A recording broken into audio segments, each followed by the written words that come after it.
The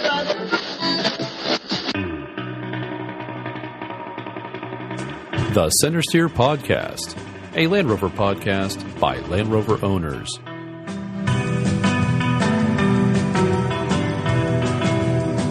Welcome to episode 10 of the Centresteer Podcast. On this episode, we talk with special guest GRAEME ALDOUS. GRAEME is a producer and presenter of LR65, a documentary on the Land Rover 65th birthday party. GRAEME also produced the documentary First Overland, a look at the 1955 Far Eastern expedition by 6 Oxford and Cambridge students in 2 Land Rover Series 1s. I started watching the video again last night, as a matter of fact. Before we begin, to my right is Mark. Hello, this is Mark. I have my Disco 2, which finally got me here today. Sorry about the delay. No one knows. I'm Harold. I'm addicted to Rovers. And on the Skype, I'm Morgan from Vermont. I've got a Series 388. And our special guest, GRAEME ALDOUS on the North Yorkshire coast in the United Kingdom. That's wonderful. That's so nice to hear. That's wonderful. And myself, I'm John Costage. I have several Land Rovers.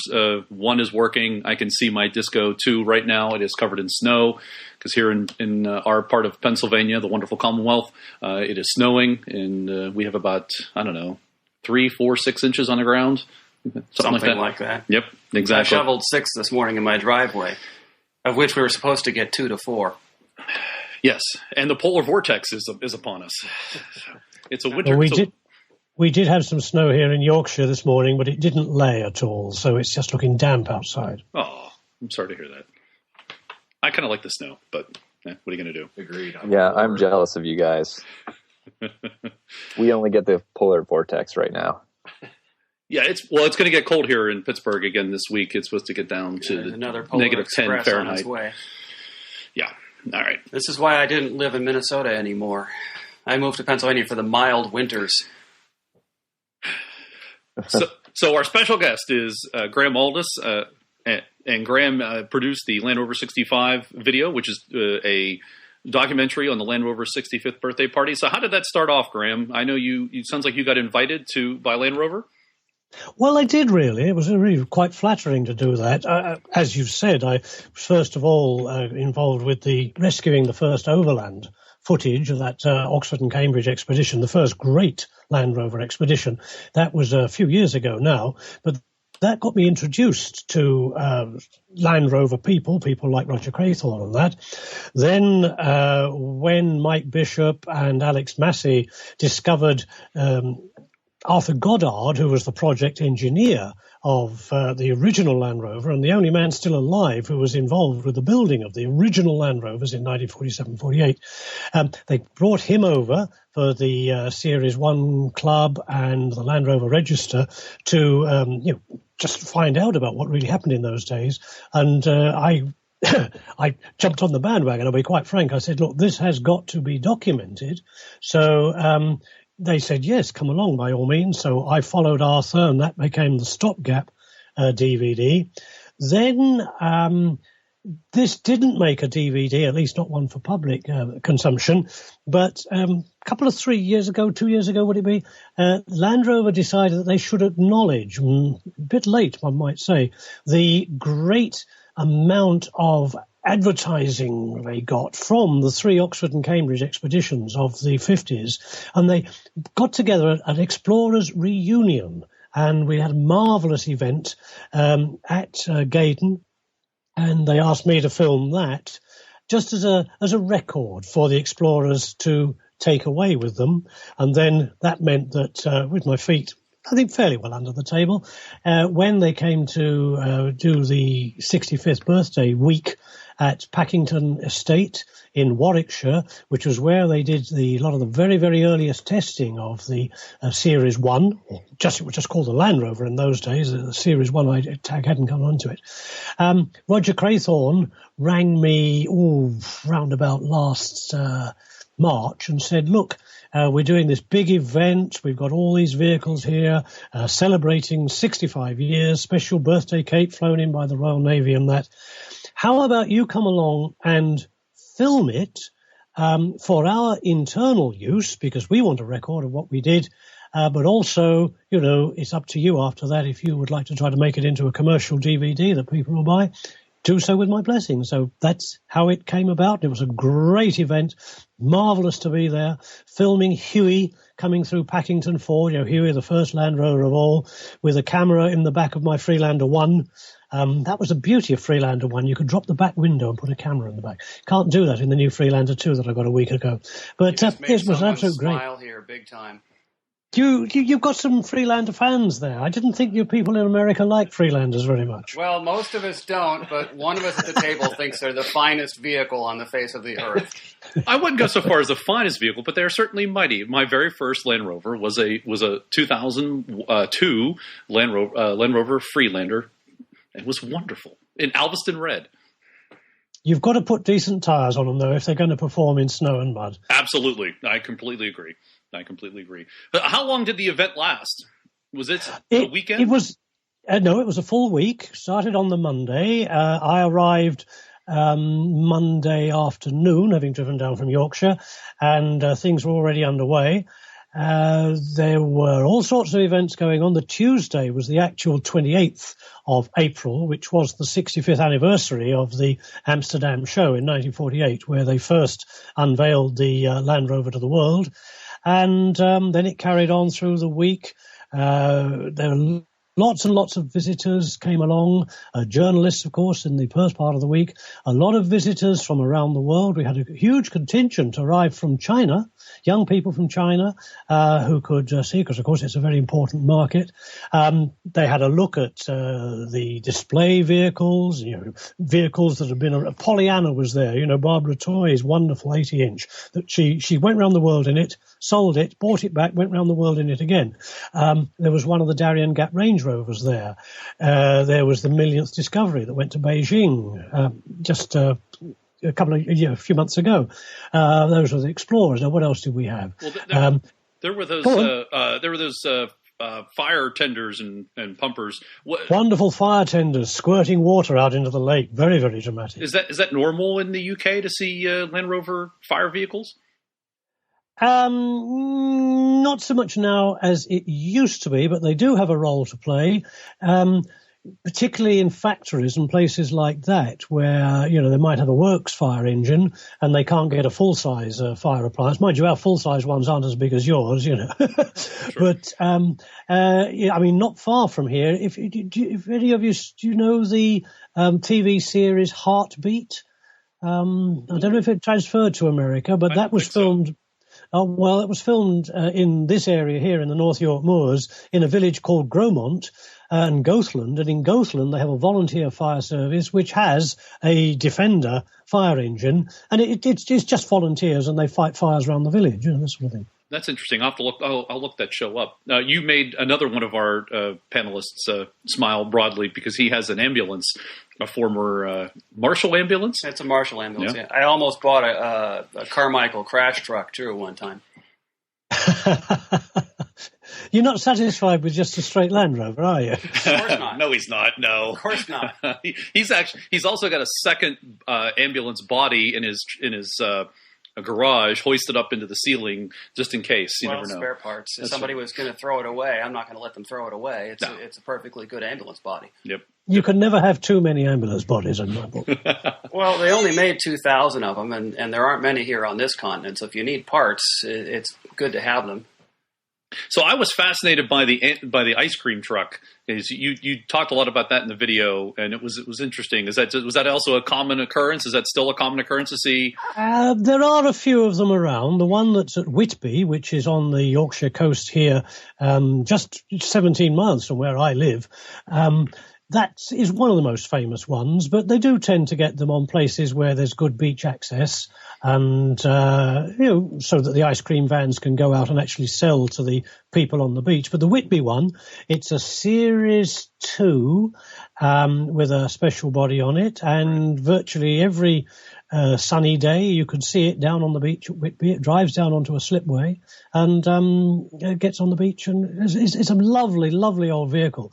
But you probably saw the pictures in the DVD that one time it did get bogged down as the tide was coming in. This is many years ago, and it started to bob about as the waves came in. So they got a rope and they lashed it to the breakwater so that it didn't float out to sea.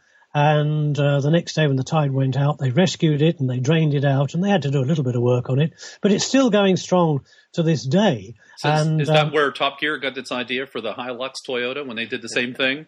Probably, yes. Yes, indeed.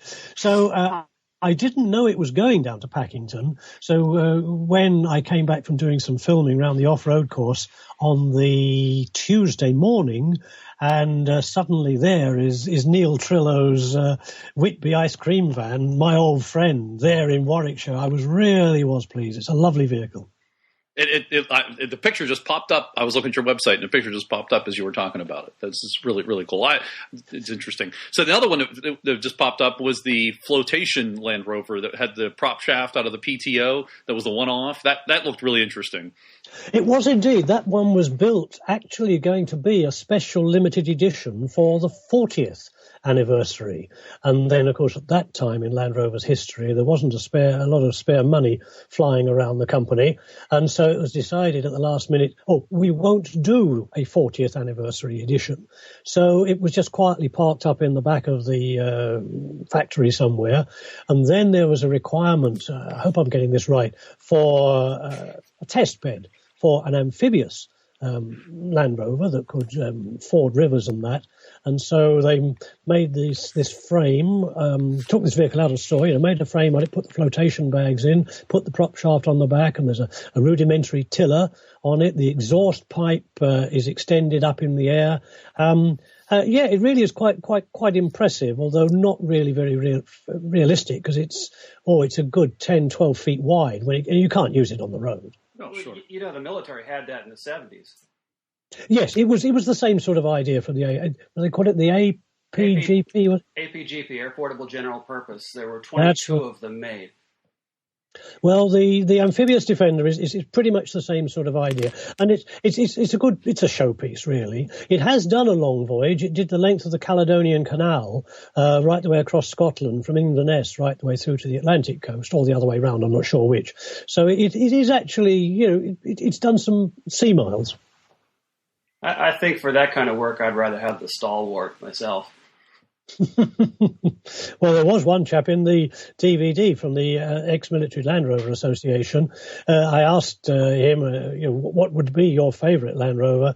And he said, well, a Stalwart. And I said, well, not a Land Rover, but I do know what he means. They're wonderful vehicles, aren't they? Yeah, my dream fleet would, of course, have a Stalwart, a Ferret, and an FC-101. You're just greedy. Hey. You got it. Yes, if you're going to dream, you may as well dream big, right? Sure. So about the EMLRA, of which, as a side note, I am a member, by the way. So I noticed you talked to them. Did they have a nice contingent there? Did they break out more military vehicles? It wasn't a huge display, I have to say, and there was no sort of formal military. That, if anything, is of such slight weakness in the DVD, but then I could only film what was there, and it was the vehicles which had been brought along by the EMLRA. There was no Ministry of Defence involvement at all, which I think was a bit of a pity, because I think they could have made more of that when you consider that Land Rovers series and Defenders have been in so many countries in the world as military vehicles, that perhaps that was a slight weak point if we're going to be really picky. It would have been nice to have seen that Pink Panther in person, and that. Yeah, I agree with the gentleman on the video. He's like, yeah, that'd be the one he'd want if it was his dream. That's another product of Marshall of Cambridge, by the way. Oh, okay, nice. So going back to the filming actual aspects of it, so I'm glad to hear that you used your Freelander. I do like the. I have in the past I did videos for our Land Rover Club, and I would put the rear window down also and film out that. That was always pretty cool. But yeah, so, I'm going to miss that with this new Freelander too. I really am. I've got to find a way of solving that problem. The most annoying thing about that window in the Freelander 1 is when the battery goes flat. You hook up jumper cables to it, and immediately its first act is to lower that rear window. So you better hope you get something running, or else that window's not going back up. And when it starts to rain and snow, you'll be quite sorry. Yeah. Well, you could always stick something on the outside of the window, I guess. There's several devices. Actually, I have something here in America called a sticky pod, which was a mount that had suction cups that could stick to the vehicle, and you could put a camera on it. I haven't used it in years, but because now I have a GoPro. Wait till you see what's on the 109. But what I have done in the past with a normal estate car is that I've put the back door up and I've taken little pieces of copper piping and cut a split down it and cut it exactly the right length of the exposed part of the hydraulic ram, clip it over that, and then the door can't come down, and then you can film in the back. Nice. But the only thing is, of course, anything you've got in the back with your camera can fall out the back end of the car because the door's wide open. So that's why I say I've got to work on it. Well, you need to do what the Top Gear guys do and use a Range Rover. So you have the split tailgate, and you have the part up, and then you have the other top hatch up, and then you can film out there. Yeah, well, that would be absolutely wonderful, but there is a slight problem with that. It's the green stuff. The dollar bills. that's why we need to. We're pushing DVDs here. That's going to help you out. It's not just the dollar bills to purchase it; it's the dollar bills to keep it going. Oh yeah, exactly, absolutely. So I saw a Freelander a couple times. The same one in the video. Is that your Freelander? Yeah, it was lurking in the back of certain shots. Yes, indeed. I just want the record to show. I noticed. Okay, well done, that man. Not surprised. That is an actual fact. That was a Land Rover middle management car. I didn't buy it direct from them. There was another owner in between while, but it arrived with a West Midlands Solihull area number plate on it. And I thought, hang on a minute. And I did some research. I got Roger Craythorne to look it up for me. And yes, it was confirmed that I was actually driving around in a factory car. And I had to go to Lode Lane one day to meet Roger to do a bit of filming for the Stopgap DVD. And my son was with me, and we arrived at the gate and stopped by the security guy. And I just said, I've got an appointment with Roger Craythorne at Land Rover Experience. And he said, yeah, through you go. And my son was amazed. He thought we'd have to go through all sorts of checks to get inside the factory. But whether or not they recognized the car, I don't know. Was that a female middle manager, by the way? I have no idea. Roger didn't say. Oh, he's trying to make. He's trying to wind us up. He is. They call my friends over here called the Barbie car. Yeah, it's Barbie's Land Rover. But it was impressive when it was off road and he had good tires on it. You guys were impressed. So don't diminish the car. So back to the filming aspects of it. Of the video, I noticed you got to drive Huey itself, which is a rare treat for any Land Rover person. The original Land Rover that was registered. How did that come about? Well, John, I wish what you say is true, but you're not the first person to think that I drove Huey. But no, I didn't. I never even sat in Huey. It was Mike Bishop who was driving. We also filmed with Pre-Pro number 3, Tim Dines' Pre-Pro, which was one of the two cars which was at the Amsterdam show 65 years before. And although I get in it and I shut the door, then it goes to a long shot on the camera. But because I was having to man the camera, it's actually Mike Bishop wearing my hat who drives it. So I never got to drive that one either. So the earliest Land Rover I have actually driven was Mike's Pre-Pro number 16, which is on the front cover of the Stopgap DV. So I'm afraid I wish I had driven Huey, but I haven't driven Huey. Well, you're at least closer than we'll probably ever get to Huey, so that's good. That's good. Well, you've been close enough to spit on it, which is a lot closer than he touched it. I touched it. I have actually sat in the Centresteer replica from Dunsfold, by the way. Dear. And we're back to the name of our podcast, the Centresteer Podcast. See, that's where exactly we have come. Mm-hmm. We're like full circle. It's wonderful. Talked to Stephen Wilkes, I think the son of Maurice. He was Morris's son, yes, indeed. And he had that recollection of the first moving traffic offense in a Land Rover. I just kind of enjoyed that story. I thought that was kind of I thought it was a lovely story, and he told it so very well. Briefly, they had one of the very early ones, the pre-production ones. It probably was Huey, and Morris took his family out into the town of Leamington Spa, and the boys were just sitting in the back, and there weren't any proper seats. And a police officer flagged them down and said, you do realise, sir, that you can't really, it's not legal to carry children in the back of this vehicle, because it was on trade plates. That's what we have over here. If a vehicle hasn't been formally registered, garages and manufacturers and that, they have trade plates, which they can put on any vehicle. And it was on trade plates and carrying passengers, and that's against the law. So he was flagged down and giving a little talking to by this Bobby. And Stephen said, sorry, Bobby, a traffic cop, I must translate here. And Stephen said that I don't know whether or not my dad was charged with anything or fined with anything, but we were allowed to carry on. Well, I know he wasn't given a speeding ticket. So let's go back a little bit. How did you get interested in Land Rovers yourself, Graeme? Oh, why? I can remember, and this is going to be a slight digression, I can remember coming home from school in the early 50s. There was an ex-wartime Jeep, Willis Jeep, parked up in a street near us. And it was an absolute abomination through my eyes now. But somebody had built a woody body on it. And I thought this thing was wonderful. And I used to look in through the window and see all these gear levers sprouting out of the floor. And I went to my dad and said, Dad, you must go down and make him an offer for it. Ask if he'll sell it. And my dad looked at me as if I was absolutely loony. But obviously I was keen on rugged vehicles right from a very, very early age. And then on the 1st of September 1955, I was standing beside the road in my town centre and saw the Cambridge car from that first overland expedition go past on its way down to Dover. You serious? Are you serious? I really did. I'm absolutely serious. Wow. I was 11 and a bit, nearly 12 years old, and I saw it go past, and I went home and I said to my mum and dad, this is fantastic. I've just seen this real live expedition vehicle, because it was all lettered up, London to Singapore on that. Now, is this before the expedition or after it had come back? No, it was on its way. They were actually on their way. Oh, wow. And I had no idea. But then the book came out a year or so later, and my dad got it as his companion book club selection. It was in a book club, and he just got it sent. And I thought, well, there's that car I saw.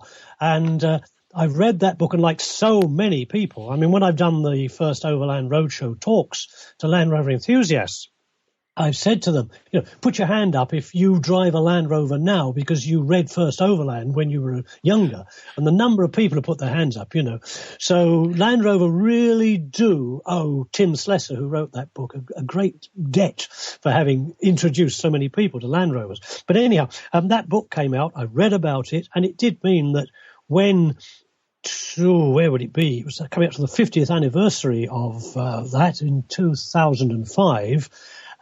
The opportunity came to find out that the original footage that was edited for the BBC for David Attenborough's Traveller's Tales programs was still around. It hadn't been seen because, of course, the book, you can carry on printing books. But back in the 50s, there were no video recorders, anything like that. So once the things had been broadcast, they were forgotten. But the 16mm film was still in existence. Anthony Barrington Brown, BB, the cameraman, he still had it. And I went to see him and said, look, I now I've found this footage exists. I know Land Rover people would love to see it. And he said, nonsense, dear boy, nonsense. You'll waste all your money. No. And I said, look, BB, take it from me. Let me be the judge of that. I'm not in it to make money. I'm in it for the honour. But, people will want to buy it. And that's how it turned out. And so that's how I, began to start making films involving my delight, which was Land Rovers. I mean, we've got a Series 1, which is my wife's Series 1, which we've had since 1974. For a little while I owned an 80-inch, but that didn't go on the road. For quite some time, when I used to work for the BBC local radio in the northeast here, I commuted every day to work in a Series 3 lightweight. Then, there's a vehicle. There's a vehicle. And then I achieved my absolute dream for a while. I had a late 1994 200 TDI Range Rover Classic. And I wish I still had the vehicle. sadly, it ended up with another owner in a scrapyard, which I passed nearly every day. Oh. That it should never have gone for scrap. It had a minor fault, and the guy didn't know how to fix it. So there we are. So that's that, and then I've had replaced. I had 3 Freelanders now. So that's been my Land Rovering. Glutton for punishment, you are. No, I've just got green blood in my veins. Well, there would be that.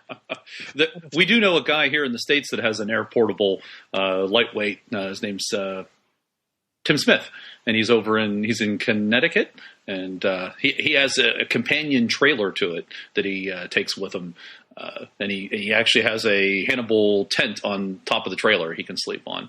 He's done a nice job with that one. Very nice. Yep. A little bit of so on your DVD, the DVD itself, which I purchased a copy from you. Thanks for shipping it. It's nice. I actually enjoyed the DVD. It's nice to watch if you're a Land Rover aficionado, as you probably are listening to this podcast. As a result, you will enjoy the DVD. It's nice. It shows you a whole range of all the trucks from the beginning. There's a lot of attention paid to watching the trucks in action. I enjoyed the part where they had you were in the that Land Rover Expedition, kind of the off-road, and then that off-road park they've made with the teeter-totter. Is that I don't know if that's a British term or not, too, is it? Yeah, we call it a seesaw, but a teeter-totter, yeah. A teeter-totter. And of course, then there's they show it plowing, going back to its roots. You show the electric one, which is close to my heart. I like the electric ones. And then there's the one-offs. There's the Forest Rover, which has these huge tires on it that almost looks like it's a barge. And that's pretty interesting. The monster truck edition. That is you're right. It is a monster truck edition. Yes. So great video. And if you wish to purchase a copy, and this is the plug portion, you want to go to www.lr65.co.uk. That'll take you to Graham's website, which is tiafit.co.uk. Did I say Tiafit correctly? You did indeed. Tiafit, it's a little bit of local dialect. It's the old dialect name for a bird we have here called the lapwing or the green plover. And local folks, because of the sound it made, you say, "Oh, I've actually got." This is bizarre, but I've got a model one here by me. That lives on top of my telephone here, and because of its sound, it's Tiafit. So that's the origin of that name. Nice. Yeah, a little bit of Yorkshire dialect for you. That's really cool. How so you've been doing videos for a long time. I see you have other videos that you've made. You have the first Overland. You have Stopgap, which is another Land Rover related video, and you do some others. Is that right? Yes. Many years ago, do you have Lambrettas and Vespas, motor scooters in America? Oh, yeah. We do.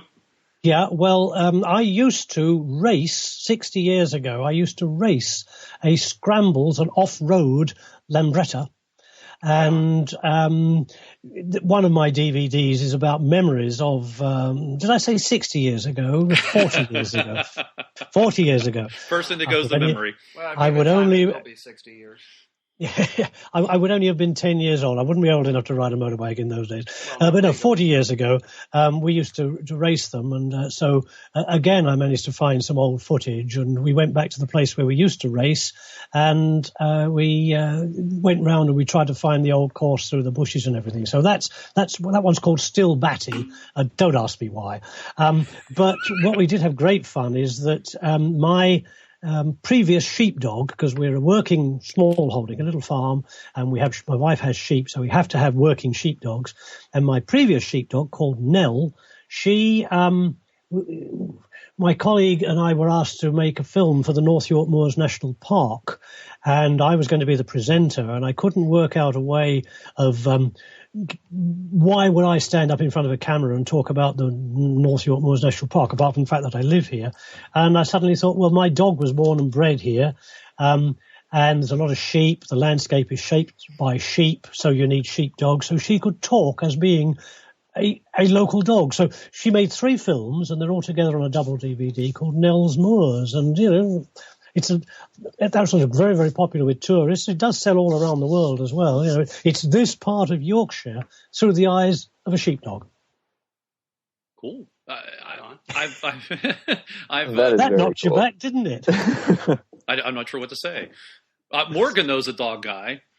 I am definitely, and I'm, from the same heart as you, that having a particular breed, it's great to have them as working dogs. I have a Siberian Husky. I grew up with Huskies and Malamutes, and I keep mine with mushing and skijoring. So I'd like to try that. I must admit, mushing. It's a lot of fun.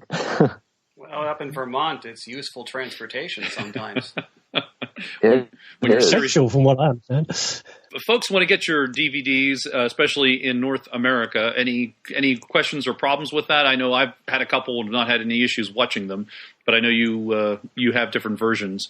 Yes, and this is an issue. It's not an issue with the first Overland, but of course your TV programs in North America, that's the USA and Canada, and I think in parts of Central America and also in Japan, your TV signals are NTSC, National Television Standards Council, whereas the rest of the world has PAL, Phased Alternate Line, and they are not compatible. I mean, for a start, your mains frequency is 60 hertz, whereas ours is 50. So the two don't mix very well.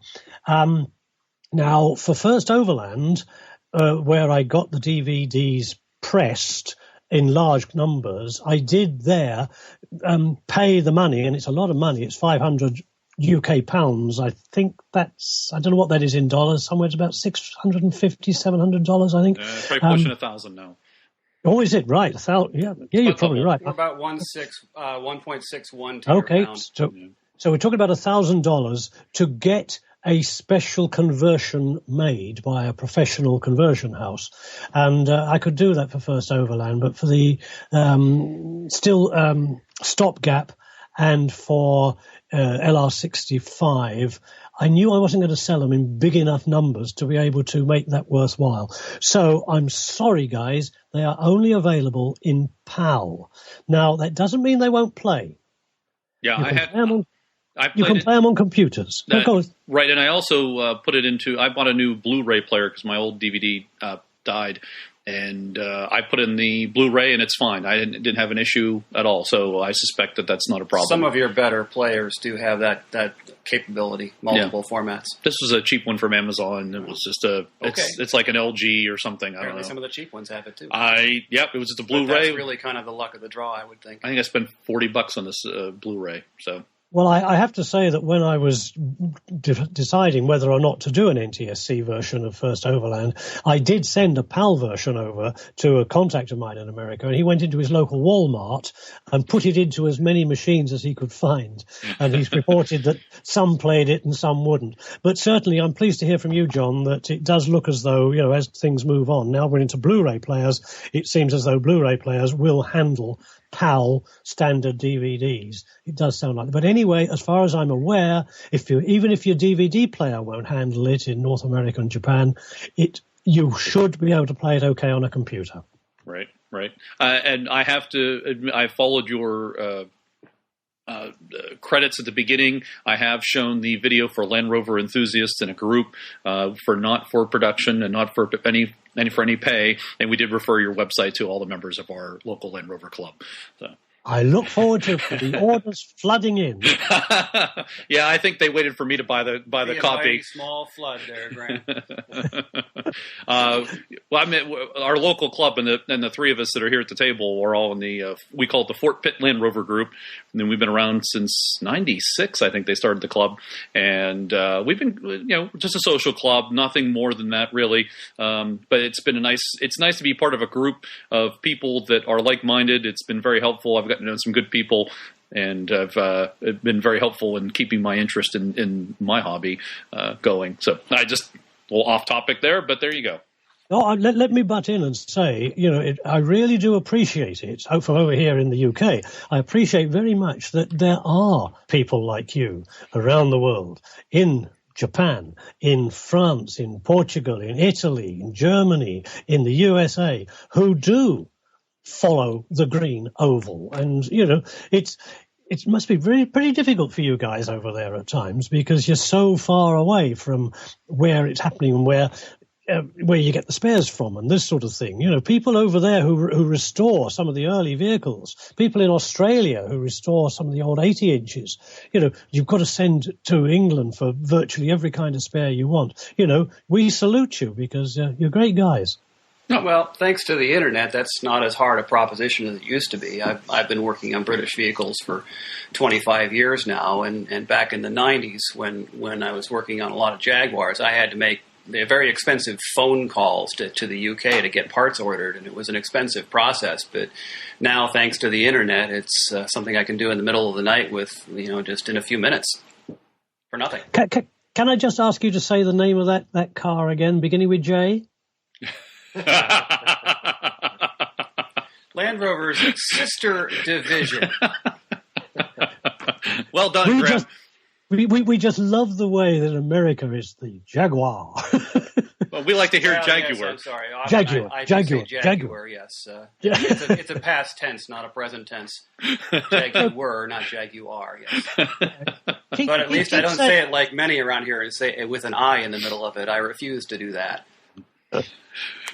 What's interesting, too, Graham, is that you think that for Pittsburgh people, especially, I don't know if many know the history, but Jeeps actually started in the Pittsburgh area. The original Bantam were built. Was that the Bantam? Yeah, the Bantams. They were actually built just north of Pittsburgh in Butler, which is not far from here, and I believe it was Butler. And there was a plant there, but they could not support the contract and to build enough, and that eventually got pushed to Ford and a couple others, and then they built the Willys edition, if I believe it was the name. Willys was given the bulk of the contract. Willys was given the bulk of the contract. That became the Willys Jeep. So Bantam built them here in Pittsburgh. The neat thing was they used to put them on transports on barges, and they would go down the Allegheny River to the Ohio River, down the Mississippi River to Louisiana, where they would be put onto the landing ship transports, or LSTs, and I believe, and then shipped across the Pacific. So, of all people, Pittsburghers should be Jeep people. There's we're not.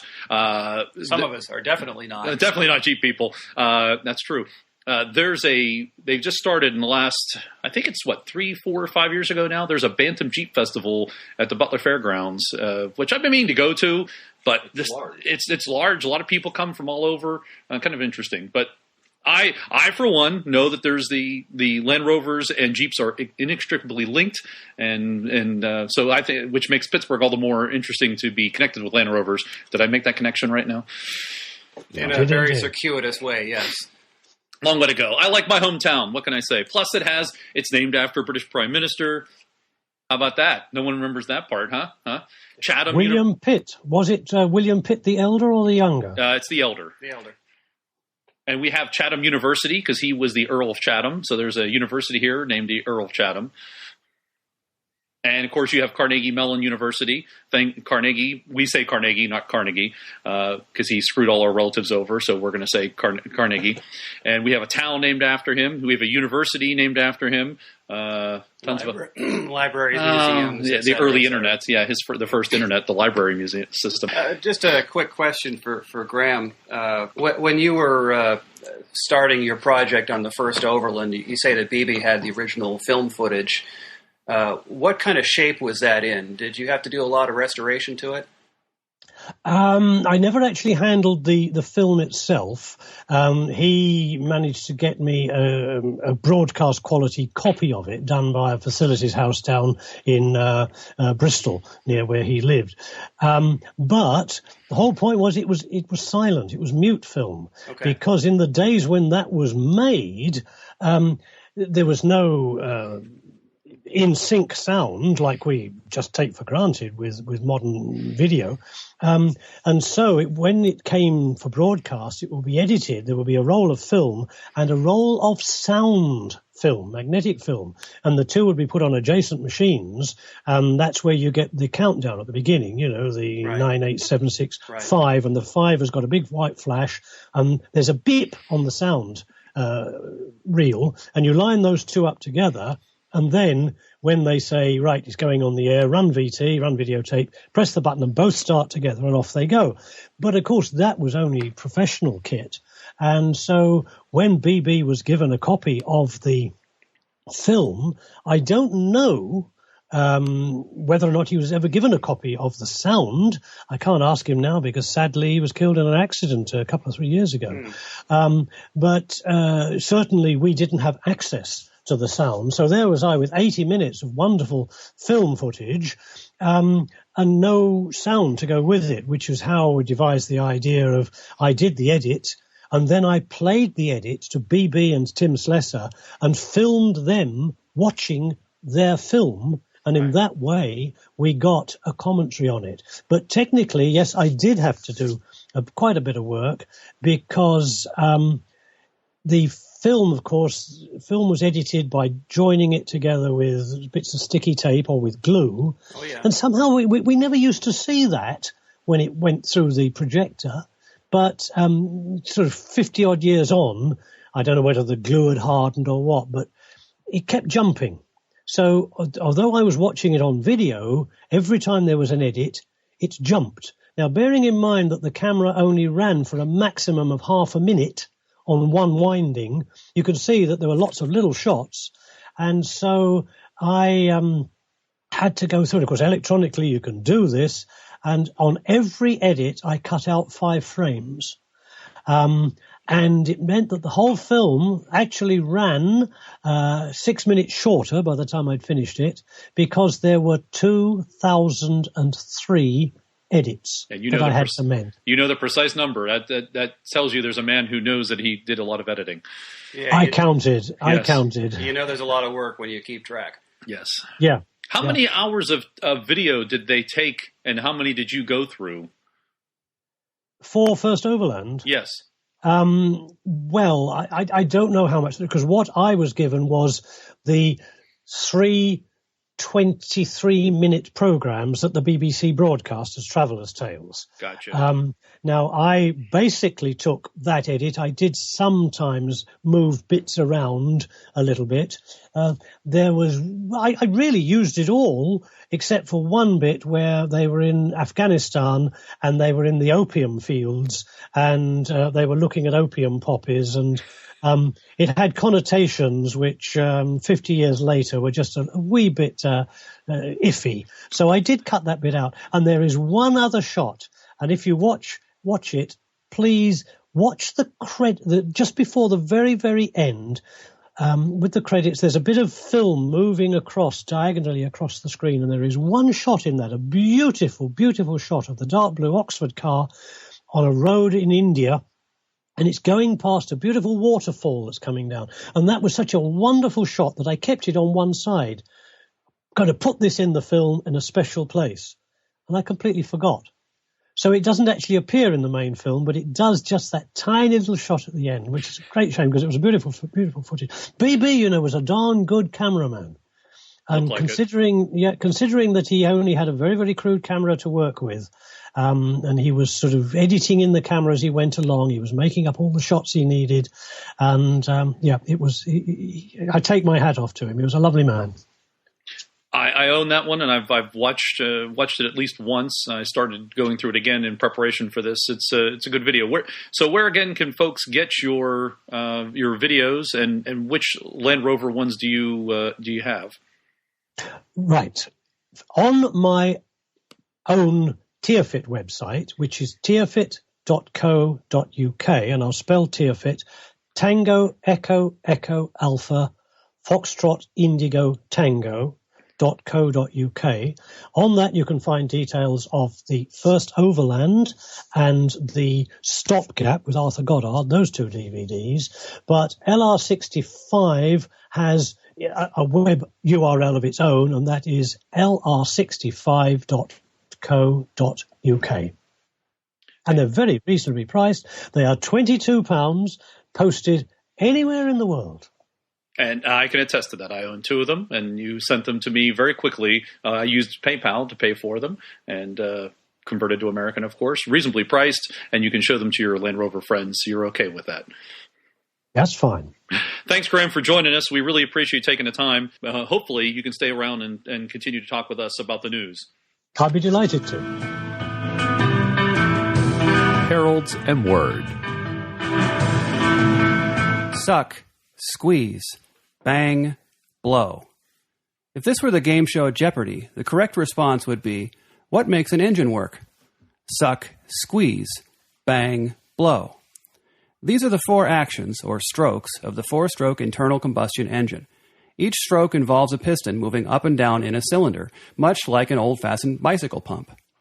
This up and down motion is converted into rotating motion by the crankshaft, which is connected to the piston with a connecting rod. The crankshaft also drives another shaft, called the camshaft, which opens and closes air valves at the correct time for each stroke. This is starting to sound complicated, but the basic action really is as simple as suck, squeeze, bang, blow. First, the intake valve opens and the piston moves downward in the cylinder, drawing in a mixture of fresh air and fuel. Suck. Next, the intake valve closes and the piston moves back upward, compressing the air and fuel until its volume is much smaller and its pressure is much higher than it was before. Squeeze. Then, bang, the fuel is ignited, causing a rapid increase in pressure which drives the piston downward. Finally, the exhaust valve opens to allow the burnt gases to escape as the piston travels upward to begin the whole process again. Blow. Intake, compression, power, exhaust. Suck, squeeze, bang, blow. In the time it takes me to say those 4 simple words, an engine will have repeated them many times.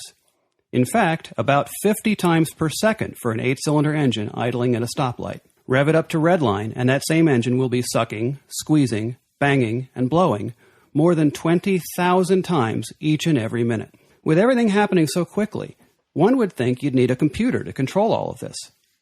In fact, computers are capable of controlling things very precisely, allowing modern engines to operate with maximum efficiency.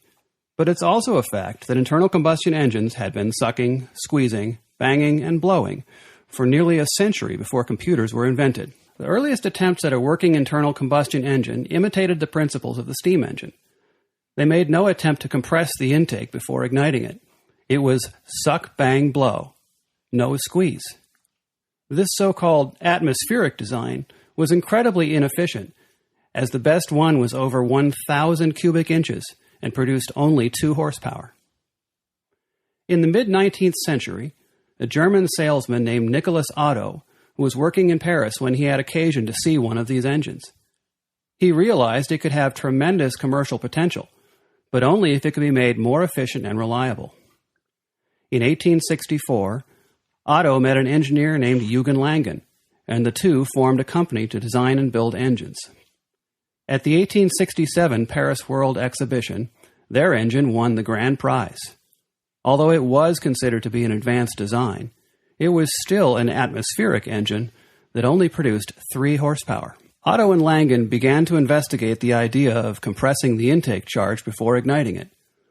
The concept of the 4-stroke combustion cycle had been patented as early as 1860, but a working example had never been successfully built, as the compression squeeze produced a bang so violent it would destroy the engine.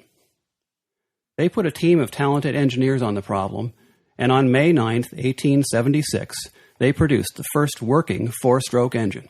Although Nicholas Otto didn't invent the internal combustion engine, nor was he the first to conceive of the 4-stroke combustion process, he was the first to make it reliable, efficient, and commercially viable. As a result of his monumental contribution, the engineering community refers to the 4-stroke combustion cycle as the OTTOCYCLE. Intake, compression, power, exhaust. Suck, squeeze, bang, blow. Give thanks to Nicholas August Otto. This is what makes your engine go. Suck, squeeze, bang, blow.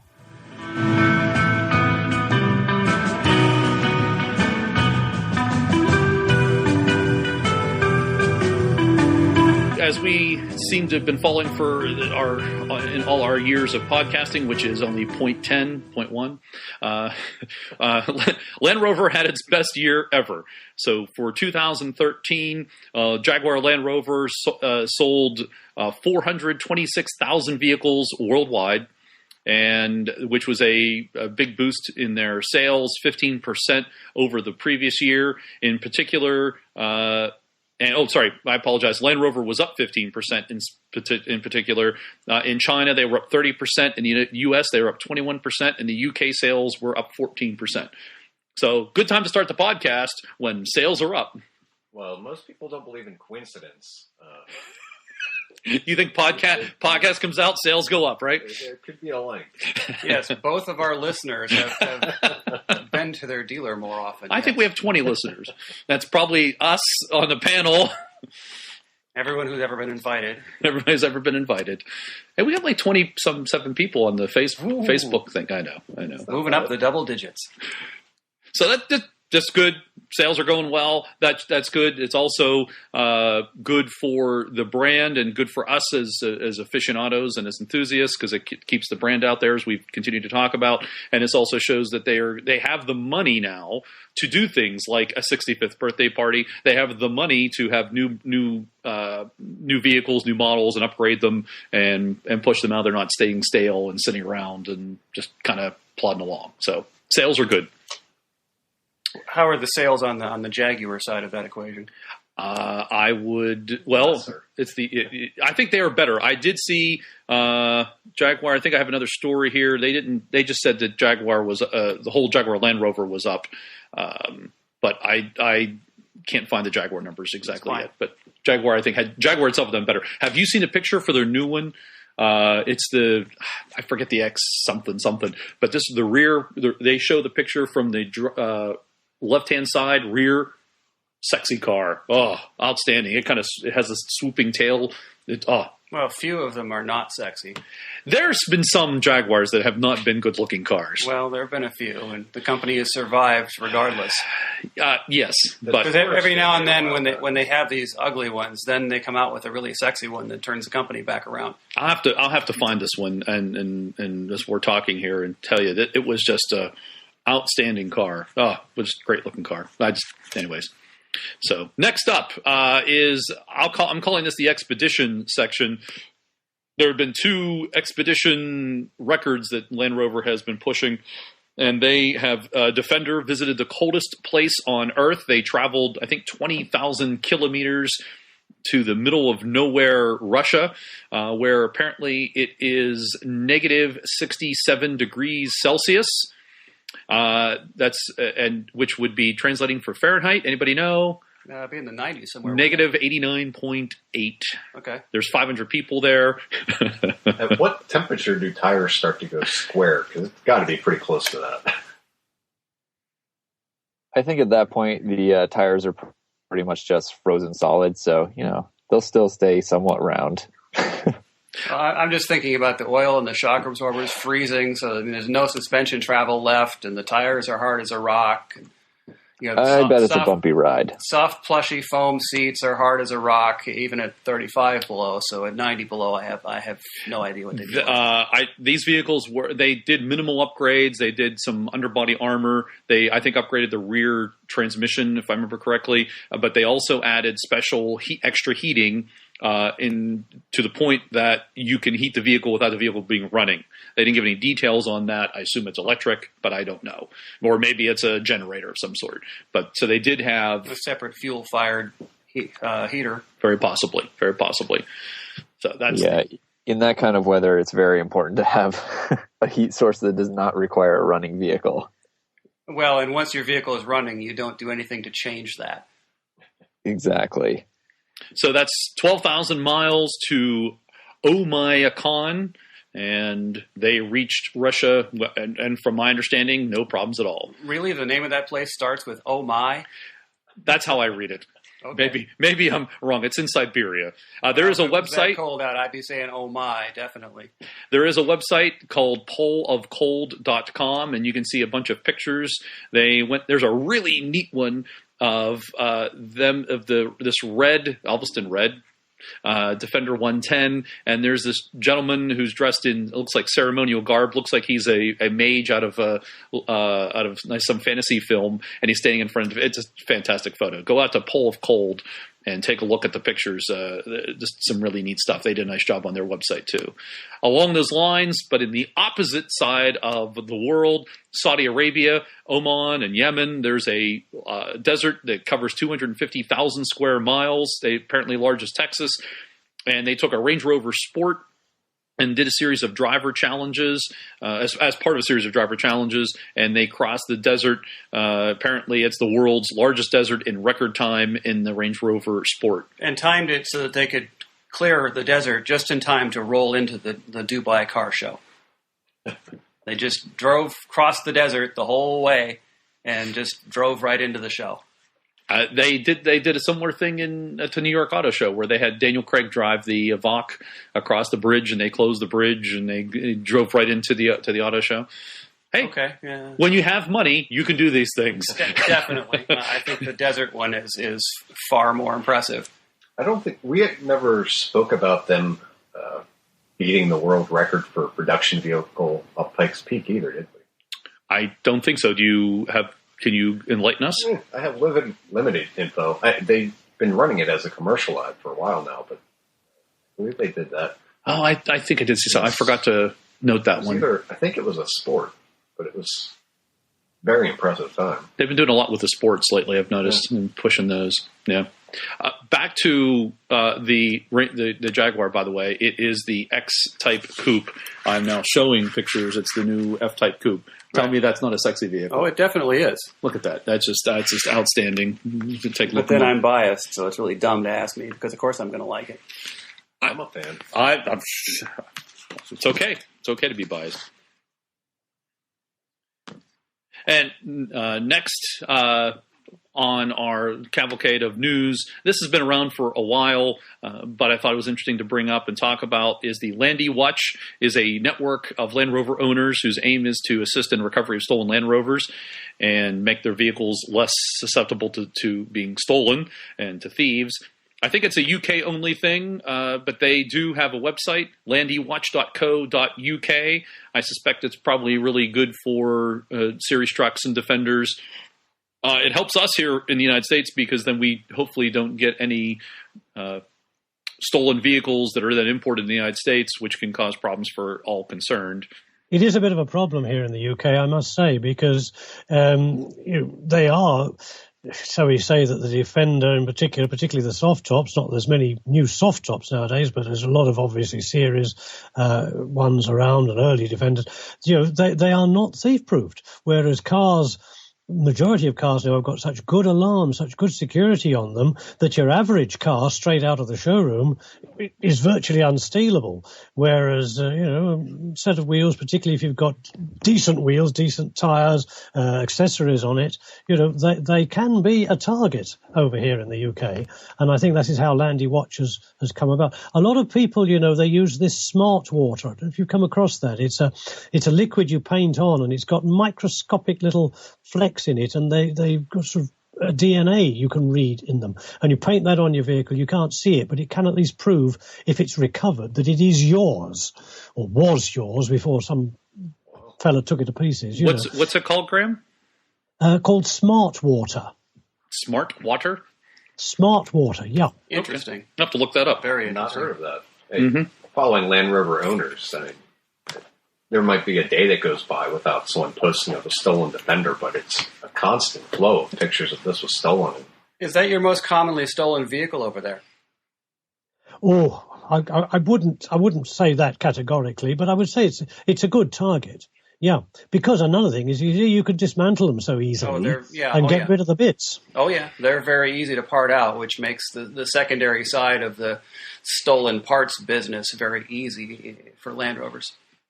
And actually, it's interesting. Landywatch, one of the things that they sell is actually a stamping tool for, labeling all your parts, even with some identification of your own, so that you can, even if the vehicle was stolen and stripped for parts, you can still actually figure out which parts were yours. It's a sad thing, but there we are. Yeah.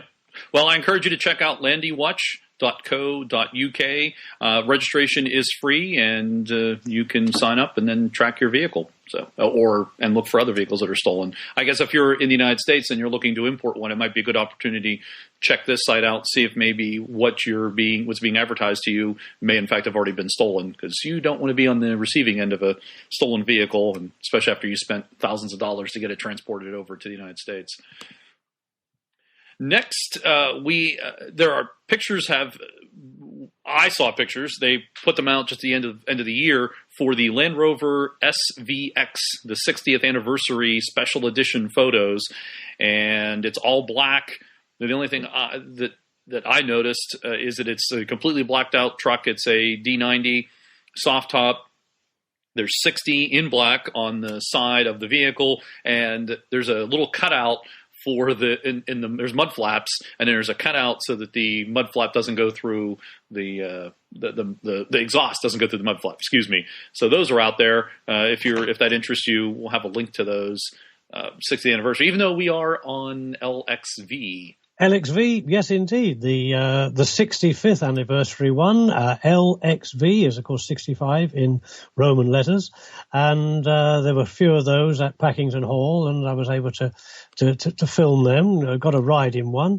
I thought, I'd like one of these. This is rather flash, really nice. Nice seats and that. And then I slammed the door and did my elbow in and thought, that's why I stopped driving Defender-based products, is because there just isn't room for my right elbow, left elbow if you're in America. What's the cost on that? Oh, I have no idea. I'm sorry. I think it's $5,000 more than the 60th edition. Okay. Yeah. There would be that. Yes, and probably the 70th will be $5,000 more than the 65th. It'll probably be electric, and it'll have, smart navigation and everything, and will take you exactly where you want to go without having to have any input whatsoever. And you will not be able to fix it in the bush. Well, you won't be allowed to go to the bush because the GPS won't allow you to go there. That's probably true. Which leads us into our next story, nearly all cars to be autonomous by 2050. So there is some discussion that we're not far away. I guess 50. Yeah, I guess that's far away from autonomous vehicles. We're not far away from autonomous vehicles, but from them all being autonomous down the road. I think it's going to happen sooner than 2050. That's just my opinion, because the biggest problem with driving is human error. And when folks see that autonomous vehicles are going to minimize that, they will take the human out of the equation, and you won't be driving.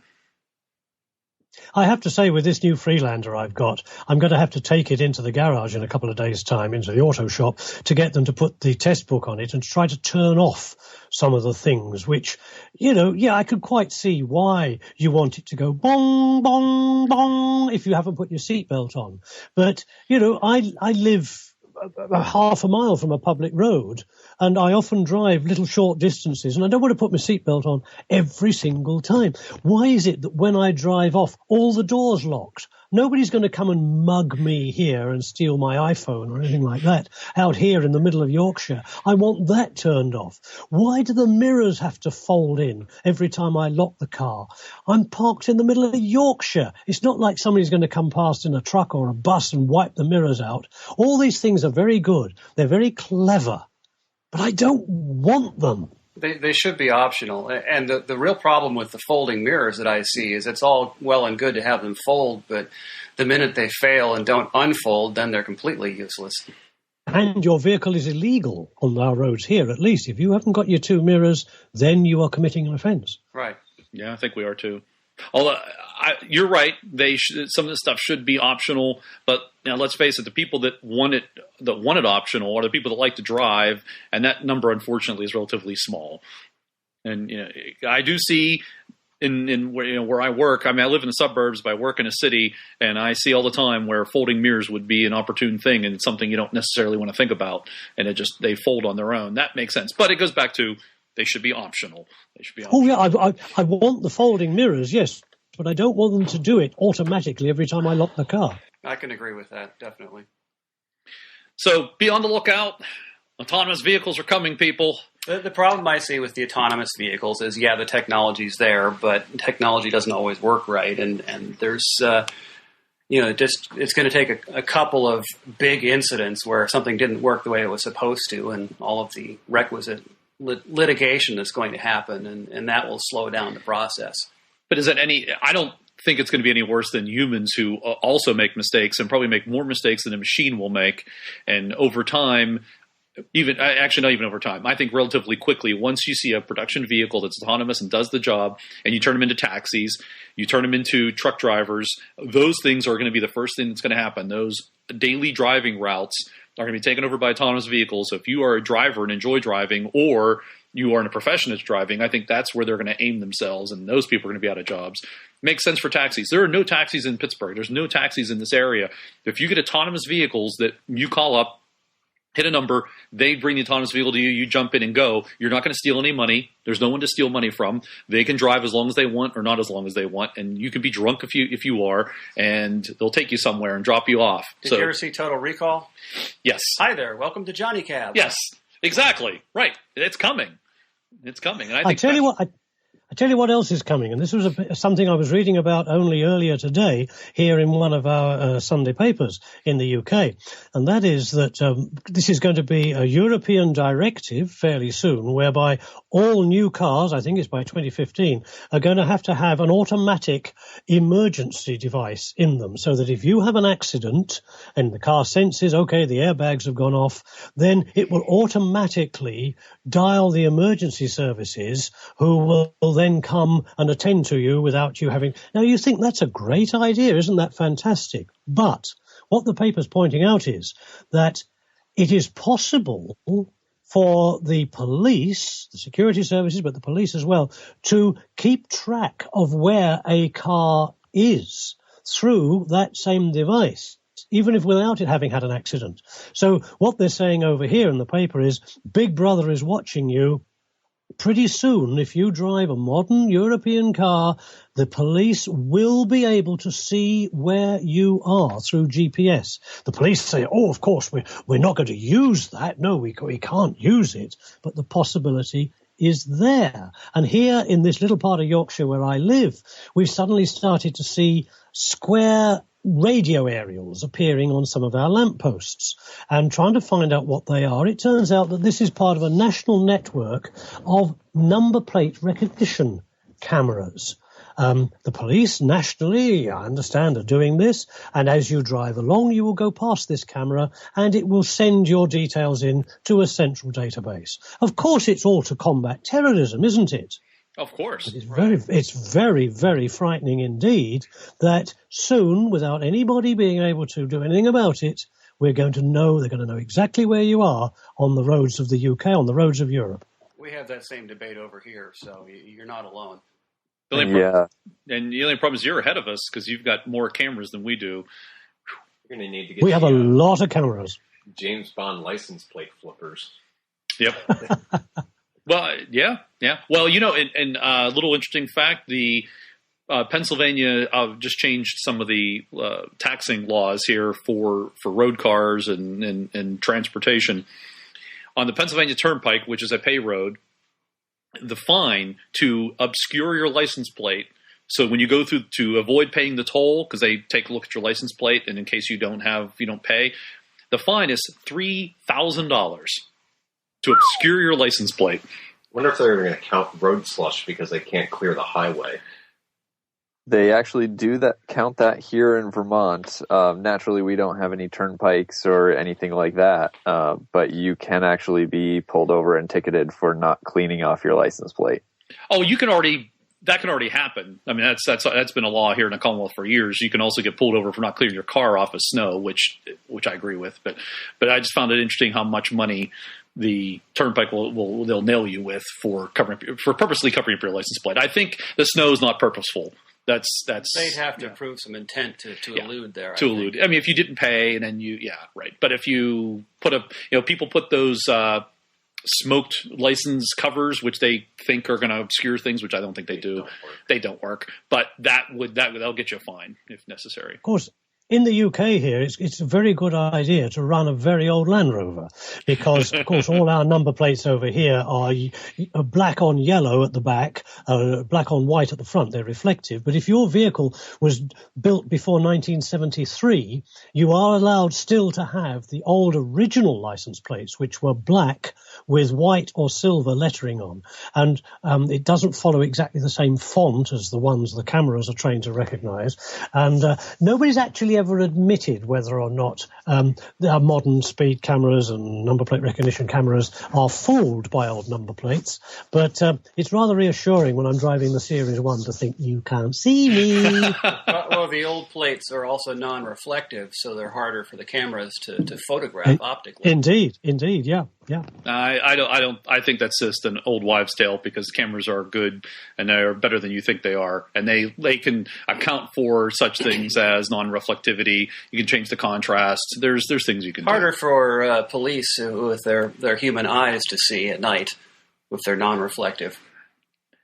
Yes, but we're not talking about actual human beings looking at other actual human beings doing bad stuff. We're talking about the automated crime prevention, which is there would be that, which is on the one hand sounds good, but on the other hand, I'd like them to pull people over who don't use their damn turn signal.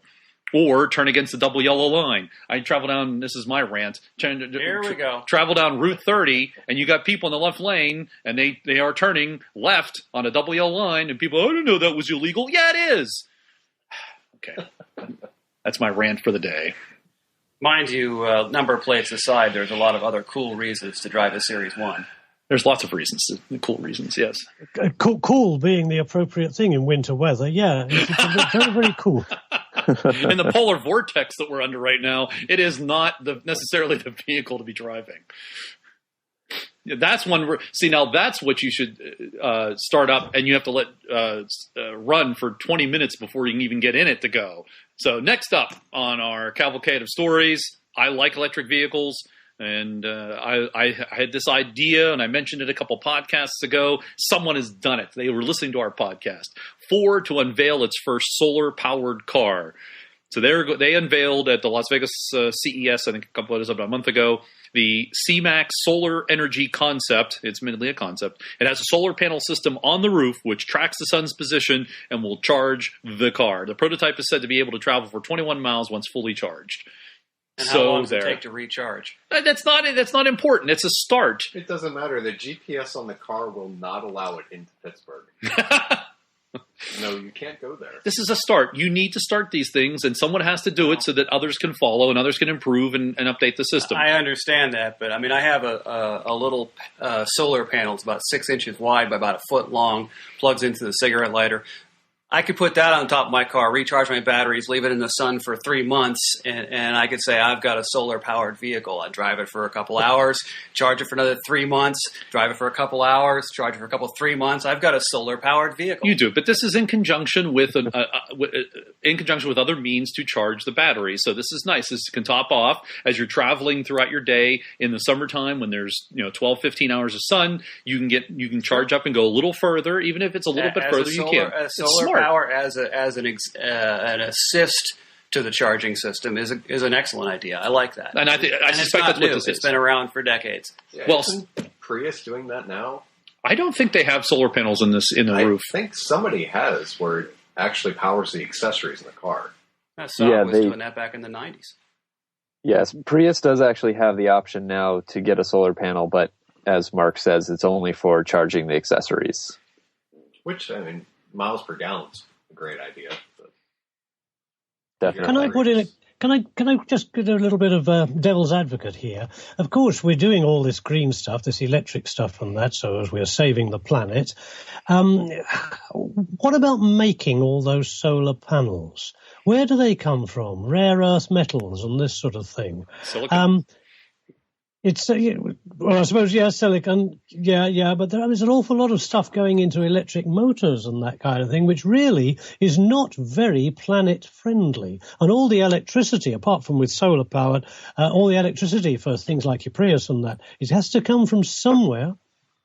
Oh, it does, but your point is well taken. The thing about the like electricity, if you're getting it off the grid, though, typically that is a common creation of electricity versus, like, say, when you are using the vehicle with gasoline, you are using that locally. I'm not sure if I'm making this argument exactly correct, but you have the gas and you're using it yourself, and you may be wasting it or not.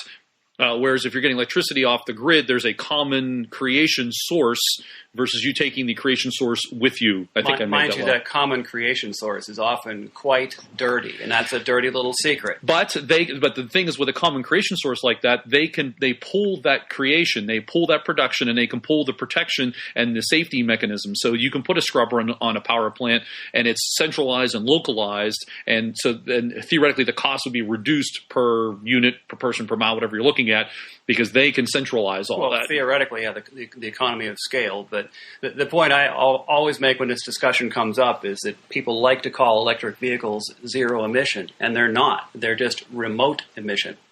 They're a different kind of emission. Correct, yes. I think the point to say is that they are zero emission for petroleum, and because you're not using the gas to power it, you have less lubricants that you're using, so you're using less oils and grease. Theoretically. It's using a lot more to build the vehicle. There is a lot of what they call embodied cost in producing the vehicle, and that's true not just of the alternate fueled vehicles, but any vehicle is going to have an embodied cost. And if you look at the total, the big picture of it, your old Series 1 is far greener than anything you can buy today. Okay, now we've brought it back to Land Rover. I have therefore, for the LR65 DVD, I have filmed the electric all-terrain Defenders going round the jungle course at Lode Lane.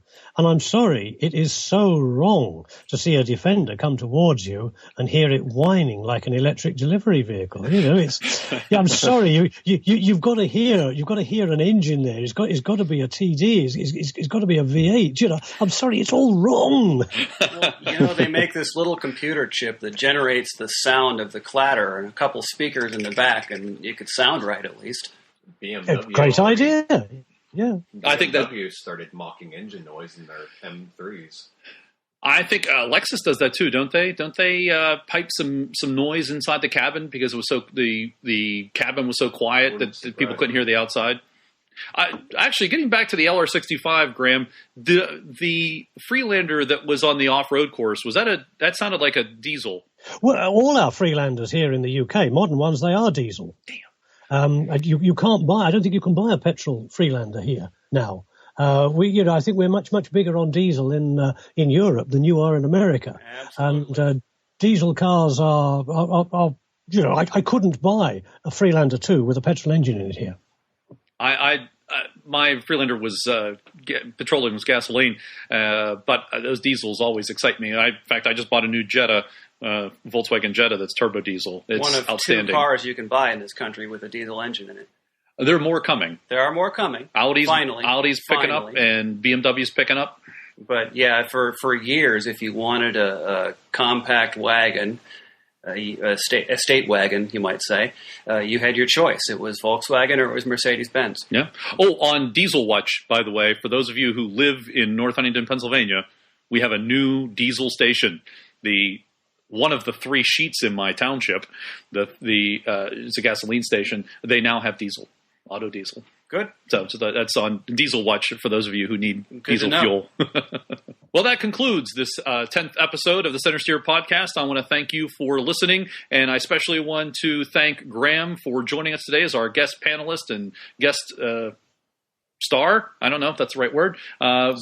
Special guest, Graeme Aldous, who has produced and presented the LR65 DVD along with First Overland. I highly encourage you to visit his website and take a look at and actually buy those. They're well done and they're good videos. And I want to thank you, Graham, for joining us today. Well, thank you very much for your kind words, and it's been great to join in with you guys. And as I said earlier, it's so nice to know that there are enthusiasts like you over the other side of the herring pond there who are keeping the green oval going. Well done. Thank you, sir.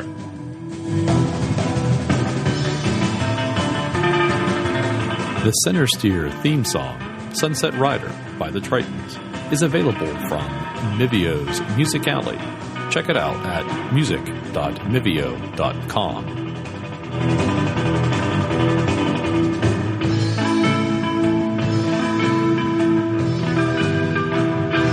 And Graeme, can you give us a couple seconds? Yes, indeed. This is me giving you a couple of seconds. This is the terror-stricken service of the BBC and various other things that I do when I'm microphone testing.